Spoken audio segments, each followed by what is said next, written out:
Şef Milyonlar bu günləri ispanaqlı, çox dadlı pirog hazırladı. Yumurtanı belə ağ olana qədər yaxşıca çalırıq. Blenderin içinə yuduğum ispanaqları qoyuram və bu qədər yağ. Yumurtanın ağını yaxşıca qatışdırdım şəkərlə. Üzərinə əlavə edirəm bir belə dolu süd, hazırladığım ispanaqlı sos, belə deyim, qabartma, vanil və un, dolu belə un əlavə edirəm. Qatışdıracağım. Ola bilsin ki, hərdən sıyıq alınır, onda bir də un əlavə edəcəm.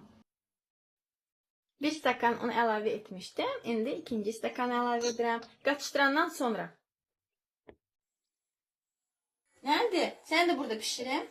Mən multivarka da hazırlayıram. Fərq eləmir. Kim istəyir sobada hazırlasın, kim istəyir multivarkada. Dadına baxırsan, mən baxın dadına. Baxın. Həm çox faydalıdır ispanaq. İspanaqdan həmişə xoreylər pişirmişik. Amma pirog şəklində çox dadlı olur. Heç demək olmaz ki, içində ispanaq var. Həm rəngidir, çox gözəldir. Həm dadı. Siz də hazırlayın, çox bəyənəcəksiniz. Nuş olsun.